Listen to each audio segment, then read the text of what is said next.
Nigerians, and welcome to the Thursday edition of Inside Nigeria. It's reaching your leadership television. As you can see, I have an array of newspapers on my desk just for review on this first segment of the show. My name is Winifred Ugbebo, and it's my pleasure to host you on today's edition. Today is October 5th, 2023, and we have Nigeria's most influential newspaper on first on our menu for review this Thursday. Leadership says Chicago varsity saga, we have no time to waste on trivialities. Federal government says Chicago varsity saga, we have no time to waste on trivialities. Federal government. Tinubu certificate not forged, says presidency. CSU records can't help articles case before Supreme Court stands. We have Ayedatiwa Akeredolu on those assemblies nom Ganduje. Ayedatiwa Akeredolu on those assemblies nom Ganduje. Senate confirms Balarabe 2 other ministerial nominees. World Bank tax Nigeria orders on stability, job creation. CBN books Obaze report causing discomfort in presidency. And of course, we have the picture of the Vice President Kashim Shettima, chairman of and also the chairman of the Northeast Development Commission, NEDC, Major General Paul Tafa Limited, and MD CEO NEDC, Mohammed Akali, during the formal presentation of the Northeast Stabilization and Development Master Plan to Shettima at the Presidential Villa Abuja yesterday. We move up where we have above the masthead where we have federal government orders NIS to process passports within 2 weeks. Federal government orders NIS to process passports within 2 weeks. And CJN says our decisions guided by constitution. With that, we move to the page 3 of the paper where we have our stand. Our stand today is on deputy governors and impeachment saga. The back page of leadership says House of One institutionalizing interfaith ecumenism. It's a guest column with James A. Kai. For more on these inside stories and continuation of headline stories, you log on to the website of Leadership, www.leadership.ng. From Leadership, we have THISDAY SCU. Tinubu are graduates, but we didn't issue diploma he submitted to INEC. CSU, Tinubu are graduates, but we didn't issue diploma he submitted to INEC. Matter is frivolous, distracting, says Foreign Affairs Minister. President certificate not forged, insists presidency. Article to hold one press conference today. Court with Nigeria a great disservice to ignore the CSU's deposition. Supreme Court will do Nigeria a great disservice to ignore CSU's deposition. Shettima, Nigeria must break shackles of over-reliance on oil, harness non-oil export potential for export. Shettima, Nigeria must break shackles of over-reliance on oil, harness non-oil potential for export. Tinubu meets constitutional qualifications for president, but focus shifts to INEC diploma in quote, disowned by CSU. Tinubu meets constitutional qualifications for president, but focus shifts to INEC diploma, disowned by Chicago State University. Senate confirms Balarabe, Bio, Ibrahim, Olawande as ministers. World Bank caused Nigeria's 2023 economic growth projection to 2.9%. Says current growth rates in Africa inadequate to create enough jobs. For more on this, log on to the website of THISDAY. And from THISDAY, we go over to Blueprint. Blueprint says Chicago certificate rule, no time to waste on frivolous issues. Sugar. Chicago certificate rule, no time to waste on frivolous issues. Sugar. Says like Buhari, Tinubu will come out claim. You can only forge what you don't have, presidency. Fake news becoming worrisome to entire world, Malagi. And we also have same picture like this day leadership on the cover of Blueprint. And beneath the picture story, we have Akwa Ibom, 2 brothers to die by hanging for murdering farmer. Outlook for Naira remains bleak, shares 23% third quarter. McCarthy makes history as first US speaker to be impeached. Ministerial screening, El-Rufai's replacement, Balarabe slums cleared. 2 others too. Tribune Senate correspondent Adeyemi dies of cardiac arrest. We move up just beneath the masthead where we have FCT, Wike to partner Remi Tinubu on Women Affairs Directorate. The story continues on page 6 of Blueprint. FCT, Wike to partner the First Lady Remi Tinubu on Women Affairs Directorate. Federal government reviews passport policy, clears over 204,000 backlog. Public opinion can't override constitution. Cooking gas price rises by 17%, 43% further jump projected. From that, we move over to Vanguard. Vanguard says Vanguard has different story entirely as its headline story. State split over federal government 75,000 wage award to federal workers. State split over federal government 75,000 wage award to federal workers. We key into federal government's template: Enugu, Edo, Ondo, Ekiti, Kebbi, Delta, Oyo, Adamawa, others to negotiate with workers. Federal government can dictate to us what to pay. Niger government. Terrorists abduct 5 university students in Katsina. 1 suspect arrested. Federal government issues 2-week timeline for passport processing. Clears over 204,000 backlog. Presidency article disagree over certificates Tinubu submitted to INEC. 22 drowned as boat capsizes in Niger. 6 bodies recovered. Senate screens confirms 3 additional ministers for Tinubu as Lawa slums. And for sports, we have Ancelotti, how we caged Osimhen. We move just to the stories above the masthead of Vanguard. World Bank paints gloomy picture of growth in Nigeria orders. World Bank paints gloomy picture of growth in Nigeria orders. Mohbad court remands Naira Marley, Sam Larry, 2 others. Court martial declares Major General guilty of $476 million theft. CJN to judges, we must rise above temptations trials. For more on that, log on to the website of Vanguard newspapers.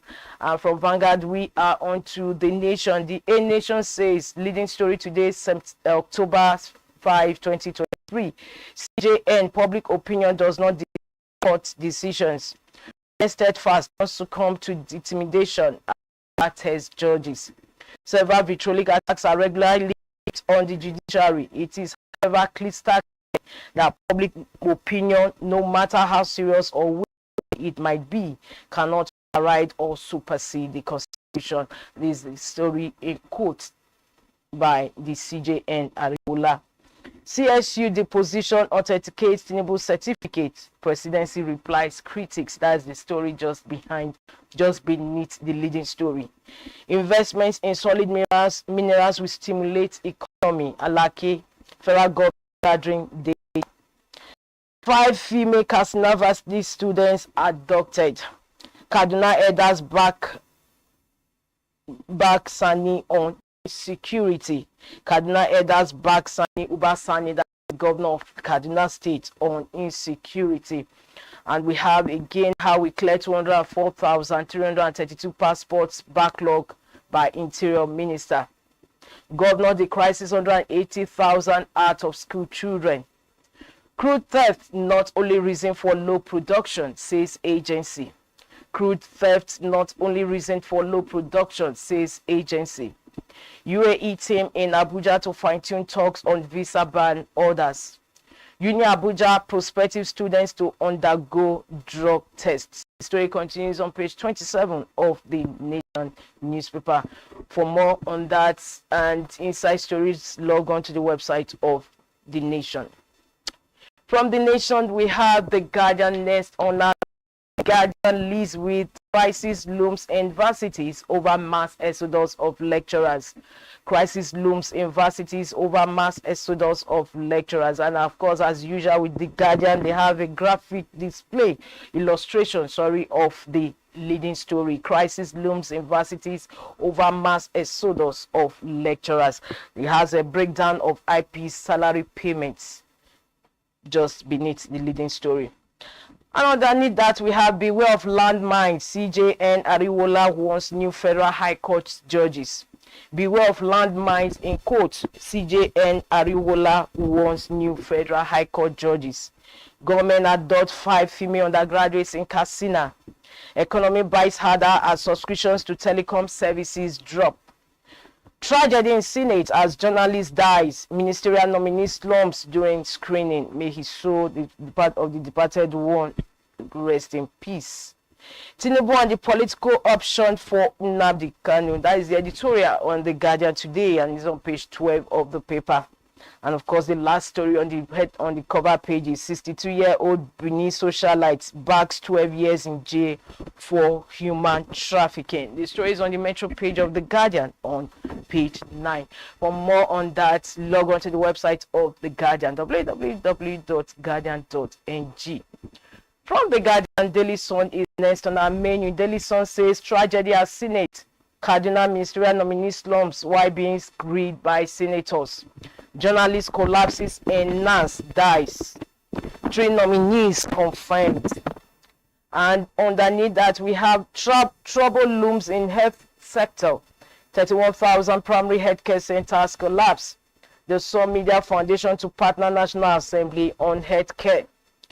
CJN tax 23 new judges on impartiality, says much expected from them. Government storm Federal University Katsina abduct 5 female students. Epidemic looms in Delta community as bodies litter scene of field tanker fire. Chicago Varsity presidency says Tinubu certificate not fake amidst mixed reactions. Is a distraction, minister. 72% of foreign trained doctors fail assessment, MDCN. NECO, anxiety as parents await SSC results. Federal government gives 2 weeks timeline for processing passport. For more on these inside stories and of course the editorial, log on to the website of Daily Sun. And from Daily Sun, we move over to the last paper we have on our menu for review in this first segment of the show. And the point says, economic crisis, states borrowed 46 billion naira from banks to pay salaries. Economic crisis, states borrow 46 billion naira from banks to pay salaries. Access, Fidelity, Zenith lend states 46 billion naira in 6 months as governors battle poor IGR. Fiscal Responsibility Commission issues guidelines to banks on lending to states MDAs. Of course, we have the picture of the CJN Ariwola as he inaugurated the new Federal High Court judges yesterday, and he said judgments based on constitution, not public opinion. CJN. Judgments based on constitution, not public opinion. CJN. Underneath that, we have 5 Katsina University students kidnapped. Police nab informant. FCTA demolishes illegal structures in Abuja. Ministerial nominee faints. Journalist dies in National Assembly shuttle. Of course, from this, we move over to the stories above the masthead. Chicago Varsity vindicates Tinubu. Presidency insists. Article 5 documents today. Federal government to convert 10 million PMS vehicles to CNG. Naira among Africa's worst currencies falls by 40% according to World Bank. And of course, with this last headline story on the Punch today, we'll end today's first segment of the show, newspaper review. My name is Winifred Dugbe, but don't forget we have a second segment coming up where we have our guest, and her guest is already a public affairs analyst and political economist is already in the house to throw more light on some of the headline stories. Don't go away. Stay tuned. Be part of our brand.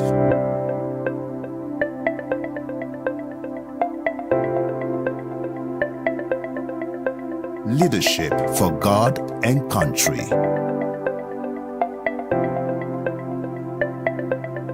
Be part of our brand.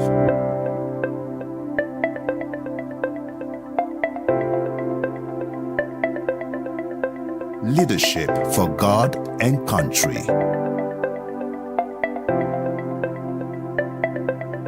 Be part of our brand.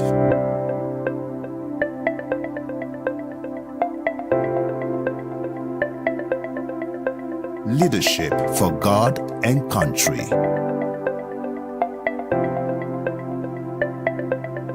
Be part of our brand.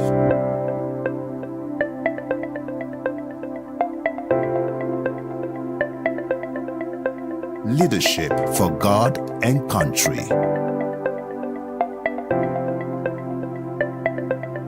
Be part of our brand.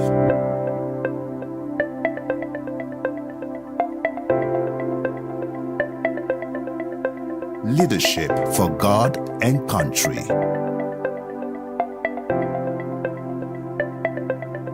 Be part of our brand.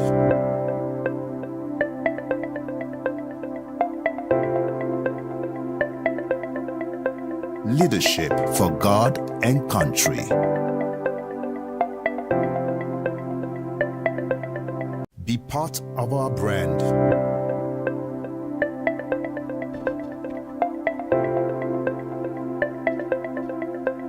Leadership for God and country.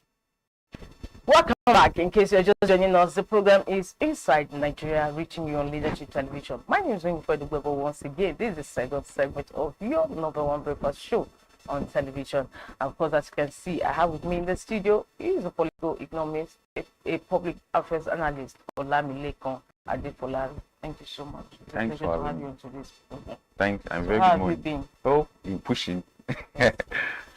Yes, since on Monday, the nation has been awash with reports of articles fishing at Chicago State University to get the certificate of the president, President Bola Ahmed Tinubu, which has continued to generate ripples in public space. And of course, some papers like Leadership has it on its cover today. Same with others like THISDAY. In fact, every other paper have it on their cover today. And the issue has divided opinion on public space. Perhaps you want to add yours to it. Everybody has his opinion about it, but the critical aspect of it is that your article have succeeded in helping us to unravel certain things in that as a lesson as well as an inspiration that anytime we are putting up documents, we should make sure that the names that we want to use are coherent with whatever document that we have been using. That is number one. Then we should take up due diligence on those documents, because one of the issues around the President Tinubu certificate was that there is discrepancy in some of the features of the document, in terms of the name, in terms of the date of birth, in terms of whether it is a female or a male. And those are the things that brought about the controversy around the certificate in the first place. Then the second aspect of the certificate is that the school has eventually come and say this person is our student and he graduated from our school.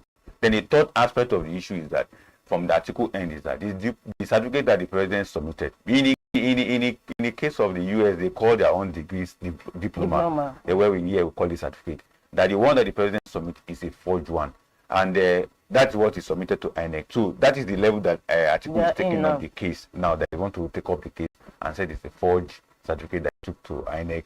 Well, whether Supreme Court will accept a new evidence, is what we don't already know right now. But all having said, the vindication is that the president is a student of CSU, but the narrative around all these particular issues is what makes some people not to even accept the issues at the first hand, because of the way the narrative in terms of the negative aspect of turning a good story into a bad story, in a sense that a lot of negativity around it make people not to believe it. But at the end of the day, what we have is that, as we are seeing on the picture, Bola A. Tinubu is what is there, not Amuda, as being claimed by some narrative around the story.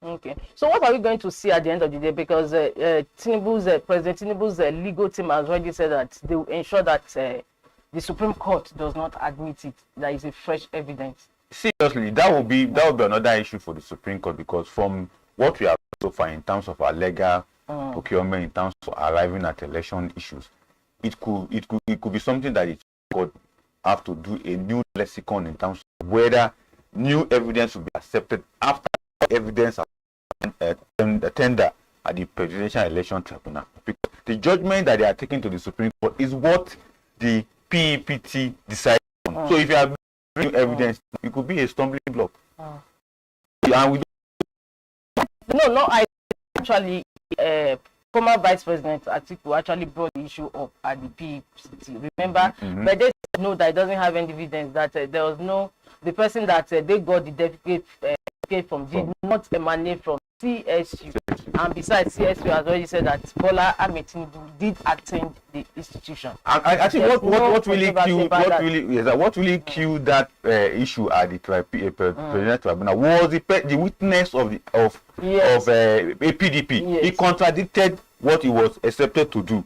In the sense that he was when they asked him the issue how they got involved in it, and he said he stayed in Anambra, he resided in Anambra, and I say you that reside in Anambra that stay in Nigeria, how do you know about what is happening in CSU? What is your interest in this particular? You don't have interest. And again, if you know, the thing is, I've said it on different forums that just the way Atiku wasted a lot of people's time by chasing Buhari certificate in 2019, this is the same period, and I wonder who are the people thinking for this man.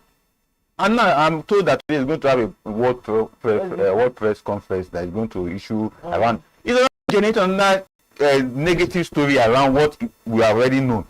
Because what is he going to tell us now is that the school have said it's a student, but we don't trust the certificate, and I don't know the press statement is going to give. Already the school have said this is our student, he has graduated. So what are you going to tell us? Now I know he may want to ambush the Supreme Court to accept this evidence, and that's what they want to do today through the World Press Conference. They want to do. Okay, honestly, so what's in overall, what is your impression about the whole thing? You are saying that it was a wasted or futile exercise? Yes, in one way it was for the political reason. Then they are holding the fact that it was a forge, like CSU says, a forge, and of course there's a section of the Constitution that says forged documents as presented by candidates. Whether it is forged, we don't actually know whether it is. It is just the narrative that we are hearing and we are reading. Actually, if it is forged, the CSU people would have, the student and the CSU would have even come out strongly on that. They won't even have supported what the Tinubu is presenting. In the sense that on their own, according to what other stories that we have read about it, that on the part of the students who have lost documents. You know, in 1979, now, when he became governor, these same issues came up, and the people who came up with the story also lost out. So I'm also seeing this thing also happening at the Supreme Court, but I'm not preempting what the court will say for now. But what I'm trying to point out is that we have learned something. We also gotten an inspiration out of it. I said something else. I said, now if you are going for a document, ensure that your name and everything is coherent. There's no 1922 year and 2010 year. No. If you are a female, let us know it is a female. If you are a man, let us know it's a male. We should all be guided, and due diligence will be put. And again, it's another opportunity for us in Nigeria, especially an institutional platform. All the universities. There are some universities that you go, when they are issuing your certificate, they use your own name first before your son. Meanwhile, when you go to NYSC will ask you, how do you want your name to be spelled on your document? And in that case, some of the corpus, they do mistakes. Somebody will go and put their surname first and put the other name. So when they not tender, they say there's no coherence between your certificate. I'm already a victim. In my NYSC, it is all my surname, my middle name, and my other name. Now in my certificate, it's my main name, my middle name, and my surname. So if I tender that for a political contest, now they will say, okay, who is Ade Folami? Who is Olamilekon? You know the difference. Now, if you go through most of the papers today, you see that when you go to the classified document section, it's quite much because of this change of names or confirmation of names or rearrangement of names that you see there just because banks need it now because of BVN. And I think that's a lesson for all. Anyway, let's see how the story will unfold. Because Atiku's legal team, they said they are having their briefing today in Abuja. And of course, obviously, maybe they have new information, except that one, many Nigerians are ready to move on. Anyway, another leading story, sub-leading story on Daily Sun is trouble looms in health sector. 31,000 primary health care centers collapse. It's something that is not. This story is not new. I think early this year we've been having issues with the primary health sector in the sense that the budget of 2023 didn't really cap enough in terms of funding the primary health sector. Although we know the primary health sector is in the hand of the state government and the local government. Yes. Although federal government have an interventional process of funding part of it through the primary health development agencies that they have. But the key point still remains that the state governors and local government are shying away from doing the necessary thing they need to do at the primary health care center. If 31,000 of them are being, it's quite much. It's not. It could be more than that. And I remember last year it's half now because we are talking about 74,000 local government. Half. That means we just have about 700 and so. Okay. No, in some local government you can have like 10 health centers. Yes, like Kwara. I think I've been to Kwara that a local government have more than like even in local government in Nasarawa they have more than 10 primary health centers. At least I see it's like each community has primary health care centers. I think with this story you begin to wonder then what happens to the monies being collected by state government? Definitely they are diverting into issues, to other necessary important issues. You can see in one of the headlines that state governor borrow over 46 billion to pay salary. Yeah, we are going to come to that. I'm just bringing a story over. The issue is that most of the states are in debt. Many of us have forgotten that recently the DMO came up and said our debt is about 77 trillion naira. More than half of that money is owned by state government. If you a situation whereby state governments will not prioritize health, not prioritize education, then what are they prioritizing? They are prioritizing their stomach infrastructure policies, which has to do with cosmetic and ad hoc policy of doing intervention by giving money to people. Because that's what's happening in Nigeria now. You go and say, I'm giving money to market people, I'm giving money to youth, I'm giving money to religious and traditional organizations. This is what they are doing now to ensure that they remain in power, to remain popular. But that they can address that very concrete to the economy, like health, they keep away from it. That's what is happening. Because if you check all the 36 states, what they are doing now is intervention program that has to do with conditional cash transfer, giving money for loans for SMEs because they say cushioning effect of fuel subsidy. So that's what they are doing. And this didn't start today. It started many years ago that government are now diverting their attention from critical sector of the economy to frivolous issues that doesn't even have any sustainable long-term impact on the economy. Like health, like education, like road infrastructure. They are shying away from it. They are just doing things that people can really see, fun fair activities, dance, psychophants are happy that hey, a good man is giving money to SMEs, is giving money to market women, is giving money to this. That's what they are doing. So with that, and they incur more debt on this. But is there no civil society that can actually galvanize government into action or so that to ensure good governance? Because we are seeing a situation, but as you just pointed out, that is a dismal picture. Because at the end of the day, governors are demigods; they do whatever they want to do. The issue is that not that civil society cannot criticize the state governor. It is easily for state governors to catch a civil society organization and trample on them than federal government. So most of the civil society concentrate more on federal government. So if you see that, even my personal organization, we look at what government is doing from a monetary perspective. But we know that the state governors are also doing a lot of damages to the economy. Like 46 billion they went and borrowed now. It's a damage to the economy of the state. We are just coming to that. I'm keeping the best of what is exactly. I know. If you see that, like for example, in Lagos State now, there is no civil society that is challenging Lagos State government over issues, because the moment you start against the government, they can easily clamp on you. But the federal government will still give you a lot of time before the CDSS will chase you. I quite agree with what you said, because we have seen some governors. I remember we had a colleague, senior colleague then, that one governor, I don't want to call his name, who is playing the leading role now in government, sent policemen to come all the way from his state to come and arrest him here in Abuja. Because they know that he has focused on them, he has exposed some of the dirty things they are doing. So many cases are banned on him. So in Nigeria, so civil society are a little bit shy. Recently, there are civil society that look at the budget of all states and look at how the performance of those budgets, but they only do it in a way that they are not doing much noise. But what they now do is to relate it to the national budget, so that it will not look like we are criticizing the state government and they will now come out. So, but we encourage also.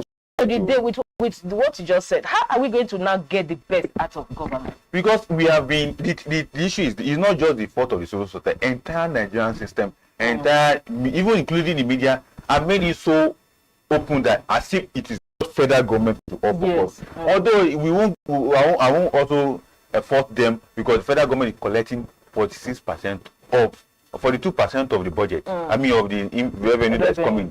Like 3 days back, they shared 1.1 trillion. The federal government alone collected over 500 billion of it. Then the state and local government shared about 450. But out of the money that the federal government collects from his as his own revenue, he still makes intervention in primary health care. Because these primary health care centers that you are talking about, we have comprehensive primary health care. We have modern health built by the federal government. Exactly.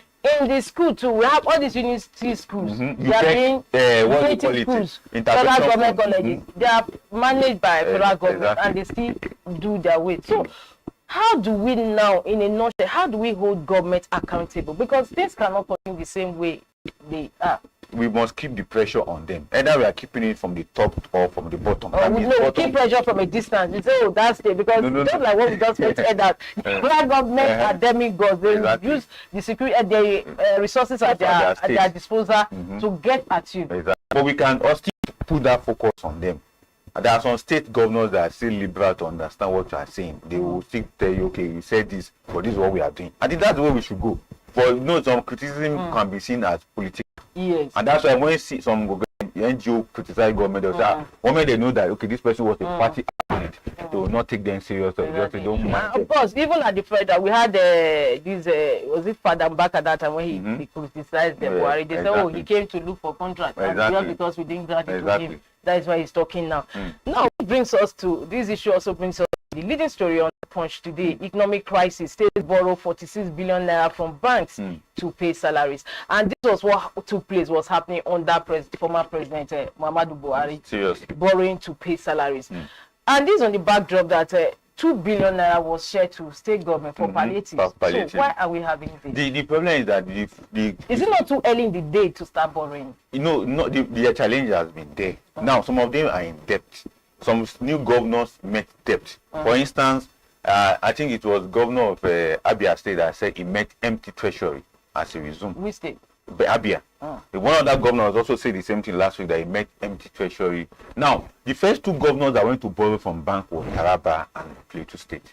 Then followed by Abia and one other state like that. But at the time they came into government, they discovered that the money at their disposal in terms of their monthly wages, they could not be able to meet. That's why they went to borrow. And again, we should also forget that some of these banks also go to lure some of these states into borrowing.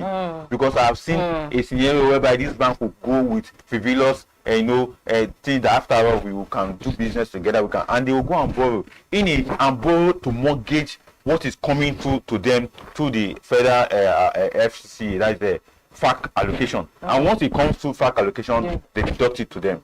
And with certain percentage that will be paid. I think these are the things that is happening. But we just hope that they can learn, that they can be able to manage their internal revenue that is coming. And the internal revenue that is even coming, some of them are not innovative. They are still doing the same thing. Nothing stops a state government from establishing enterprise. That is exactly, Folarin, that's exactly what I was going to ask you, as a following up. Because state governments, their own idea of increasing revenue in their states, IGRO, is to increase VAT. Exactly. But tax and others. Considering the hardship Nigerians are facing now, you've taxed them more than this. Can they think out of the box? Does it mean that government cannot do business? They can do it. The problem is, for me, what I've discovered is when a governor comes, they will tell you they have a development plan. And that development plan, they'll say they want to go investment into their state. Now, after owing the investors into your state, you just allow the investors to be roaming around the state.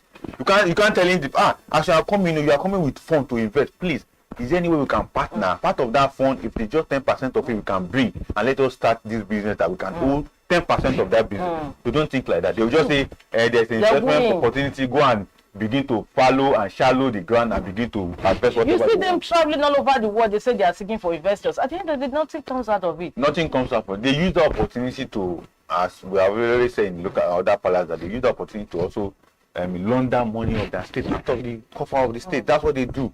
But we hope that they will change in that regard. So when you call for investors, ensure that you also participate in that investment sector, not just leaving it for them. A lot of them don't have farms. Okay, for instance, see a state like Akwa Ibom. the outgoing governor, or no, the outgoing governor, sorry, was able to set up an airline. We have the Bob Air. Exactly. It's still functioning till tomorrow. Functioning. And they also set up an airline that will bring revenue to the state.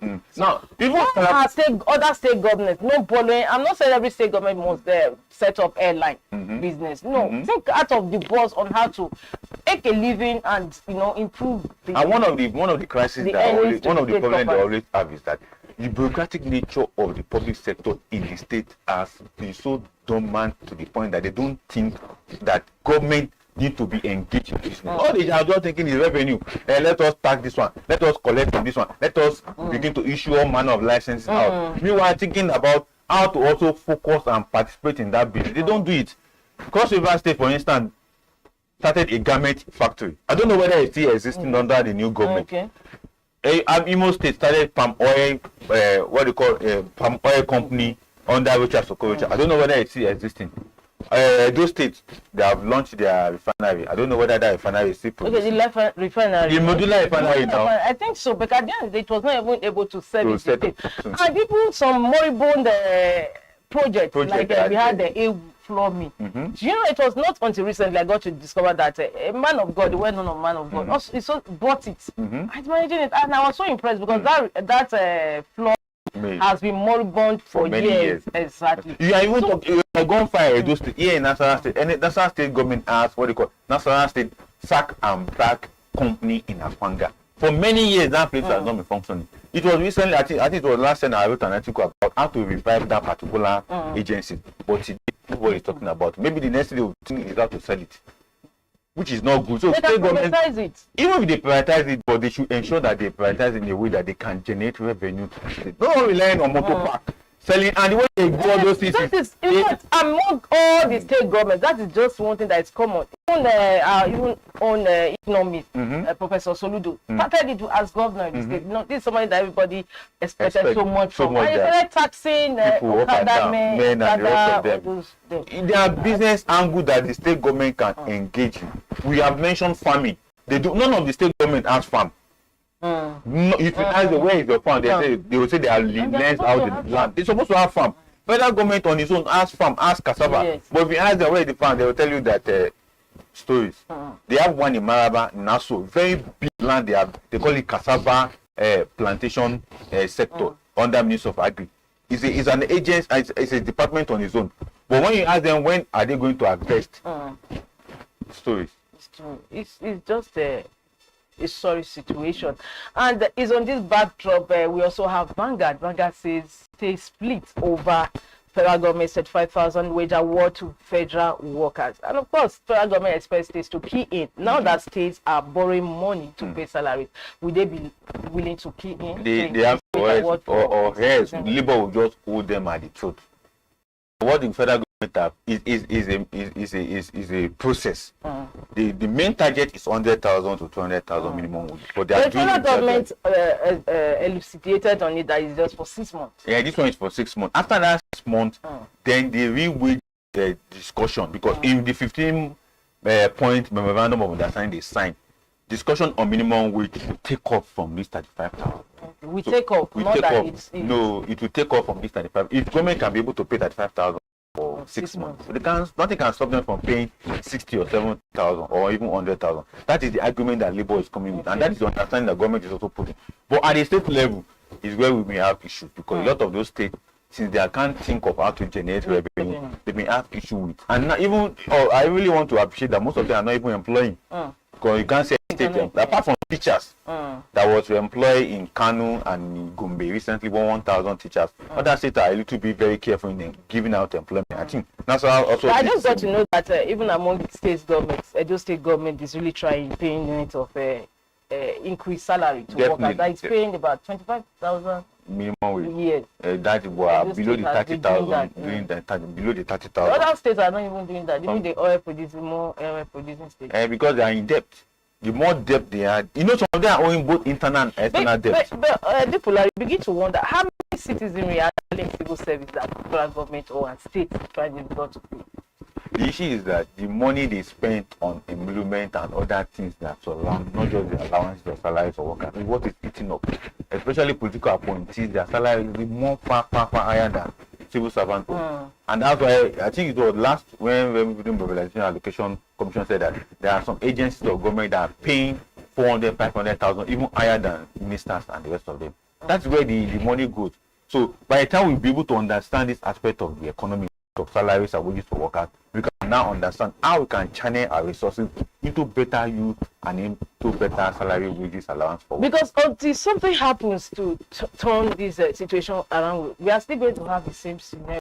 It will be going forward, because majority of these things are as a result of the policy framework that we have in terms of how a certain workers in certain agencies is treated and how certain workers in other agencies are treated. But when we have an harmonized policy that will ensure that every worker are given a standard and a minimum salaries and the rest of it, we will go forward. But when we continue this, although we also not forget there are some agencies that employ professionals, experts.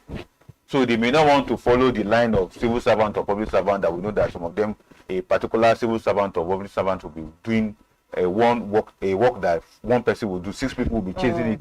So when we look at that particular aspect, we will justify why they are receiving that low salary. But on the other hand, government must look at how to justify all this so that we can have a better salary and wages for our workers. Thank you. Now, compounding this is the World Bank prediction for Nigeria that Nigeria is among Naira is among Africa's worst currencies, falls by 40%. And at least that is not enough. On this day, the World Bank projected that Nigeria's economic growth projection to just 2.9%. I think they were the one that projected to 3.1. Now they brought it down to 2.9. So the current growth rate in Africa inadequate to create enough jobs. Definitely. They just understood the reality. You know, early this year they predicted 3.1, 3.2. Now because of the cushioning effect of the subsidy, they're now bringing to 2.9. Although it's also far below what the government themselves projected. The government was projecting through the 2023 budget 3.6. where CBN projected about 4.7 as their own projection. Now the reality is now dawning on us that it is 2.9. But currently we are battling between 2.31 and 2.51. Not 2.9. No, we can't get to that. And with what we have now, we can't get to that. And now it also said that Naira is among Africa's worst currencies. It's because of the depreciating level of the Naira. A lot of what people are saying is supply against the demand, but we know that it is not supply against the demand. It is just the attribute of the traders within the IIN window and outside the IIN window. That means the official traders within the official one that government owns and the one that are outside the official. Because what is happening, this one getting from the official are taken to the unofficial. And it's the same problem that we have been having from the beginning. We are still facing. It's not supply problem. It's not supply gap. Even the Minister of Finance came out about 2 weeks ago and said there is an overdue payment of promises by CBN to meet up with some supply of currency, foreign currency. But we ask ourselves, what has the IIN window been doing in the last 3 months?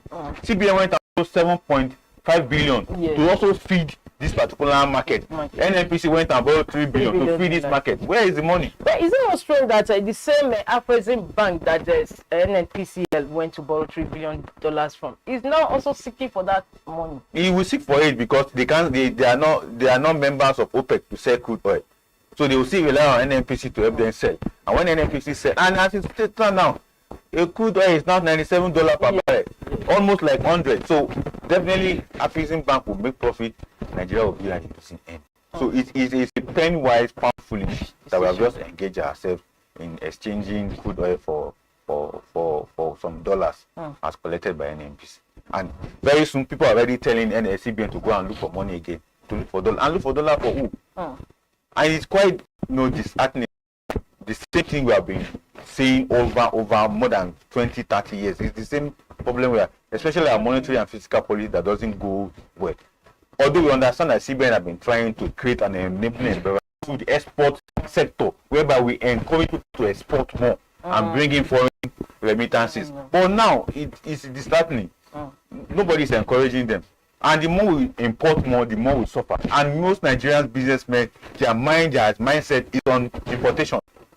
And you ask, somebody is telling you that it's importing machine, it's importing spare part. Since January today, it's still importing machine, importing spare part, asking for dollar. The one has been importing since January. Where are the and nobody is asking questions. That's why we suggested to the new CBN governor, you have to have a due diligence and critical reform must take place. And that critical reform is not paper. It's about sanctioning and asking questions. Question. Those are the things, because if you don't ask them questions, we will not have answers to some of the people demanding for dollar all the time, and they keep demanding. And that is the thing that is supporting bringing down the market, bringing worse on naira. The naira is just fluctuating. It's now 1,050 naira at black market. Meanwhile, at the official market, it's 800 naira per dollar. We're going to ask ourselves questions. So where are we going in this regard? So if World Bank is saying worst currency in Africa, they get it by 40%. But we must understand that this is as a result of poor and weak governance structure within our monetary system that's supposed to guide the dollar and naira exchange rate. So in a nutshell, what are you saying? That the CBN should play a more robust regulatory They have to. Although that is the main thing they have to do. They have accused, although the CBN in the past have accused. You shouldn't leave out the fact that most these Apex Bank being managed, and of course they also have relationship with some of these manufacturers. Definitely. So they are bound to. You understand what I'm saying? I get it. But the thing is, even within that same bound of relationship between the banks and the manufacturer, the CBN will come in and say, okay, this is what we want to do. Okay, you have been asking for dollar. You know, the thing is that when the banks don't even have much of these huge millions of dollars they give to manufacturers, they collect it directly from the CBN through their own open operation market. Yes. Now, the one that the banks are giving are the small $4,000, $10,000 to people asking for PTA, personal travel allowance, or PTA, business travel allowance, or for people going for education and hospitality stuff. Those are the ones that the bank take care of. But the challenge you have when the CBN collect the request from the banks in millions of dollars, be 4,000, 4,000, 2,000, 3,000, in millions of dollars, and release it to the bank. The bank's relationship with their co-friends who owns account with them, the manufacturer, can also get it. And that's where this question comes from. So how can the CBN also monitor this channel very well? Because the IIN window is for people looking for huge dollars. So don't go to the DMB, the deposit money bank, and be asking for such, because that one alone is where the pressure is. Because when those ones don't have, they will now run to the black market. I will now say it's overdue requests that CBN have not been able to meet, and that's why they are having shortage on supply. Well, people who are the first one on the DMB, who are friends to the MD of the bank, will quickly collect what they want, and they keep their business going. Thank you so much. There's so much to be done in order to stabilize the monetary policy of CBN. Now, on the lighter side, just before we go, Mohbad court remands Naira Marley, Sam Larry, 2 others. And of course, yesterday there was trending news that the police declared one, forgotten his name, wanted, and of course with a 1 million naira bounty on his head. What do you think about it? Because most Nigerians feel that this is just another chasing. At the end of the day, these are big men, they are not small men, they will be let off the Definitely, because as it stands now, although I'm not speaking for the police, neither speaking for any of them, there's no yet linkage of the guy's death to any of these guys. Exactly, because most of them has been in UK, and they personally surrender themselves to the police, and they are now coming forward to say, okay, everybody telling what they know about the issue. So at the end of the day, with apology to the police, do you think police has enough intelligence or whatever to guide them to? The way police has, if they want to work, and because these are men that were far away when Mohbad died. So how are they going to put for many Nigerians, for them not to be disappointed, don't think that the case will be unraveled before the end of this year. It may take 2-3 years before this kind of homicide cases can be unraveled. You can see the 1 or 2 pack after many years before they now. So this one can also take 2, 3, 4, 5 years. But the issue is that this one will be chance to court on some issues of next. Many people are also accusing police of shedding crocodile tears in court, because this is somebody that they said has wrote a petition to the police that was in June, alleging threat to his life, and police refused to act. So now that the same person has died, now he's now coming after. Although on the part of the police, that report were only made known to everybody through the social media. Although, if you get it, when that guy say he submitted petition to the police, he made people known of it to the social media. Everybody know about it on the social media. The police didn't come out and say they collected any petition from anybody. To date, police didn't come out and say it. But the only thing we saw was that there was a stamp. Yes, that means they received it. And again, the other question: did they submit the petition at the first headquarters, or they just submit it in the ordinary police station? Because that's another. Because police stamp can be gotten anywhere. But because I know that I've submitted petition in the IG office before. Okay. So they have their own special stamp. They will even tell you the floor you will go and submit that petition. And that petition, in terms of not this current. You just mentioned that you have submitted before. Did they act on your petition? They did. They directed the case to FCID.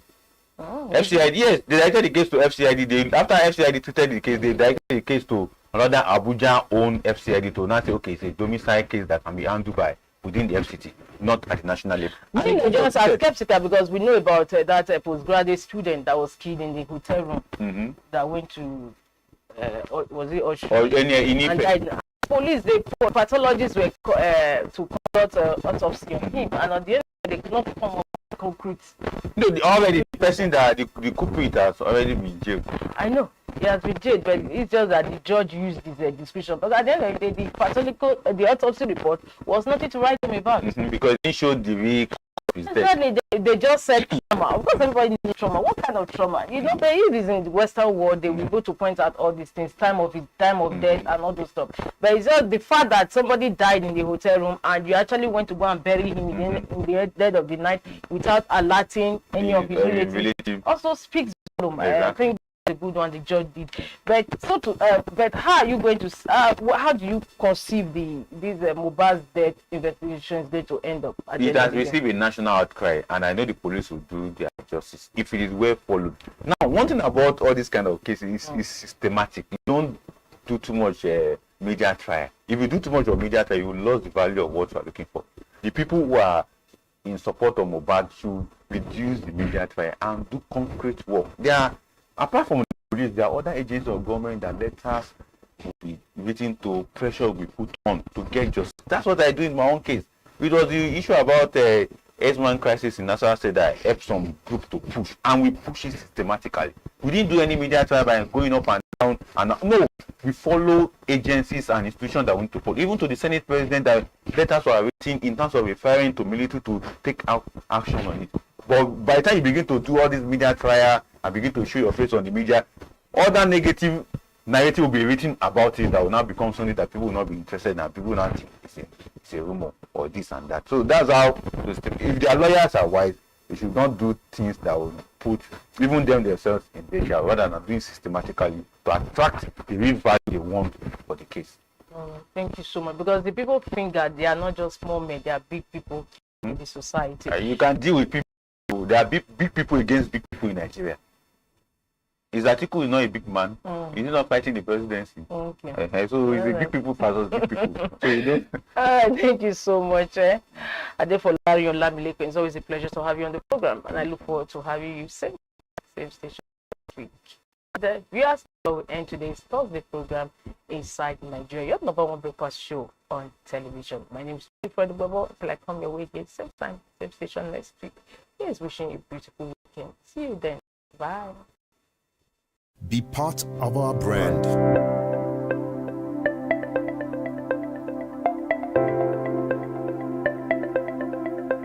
Leadership for God and country.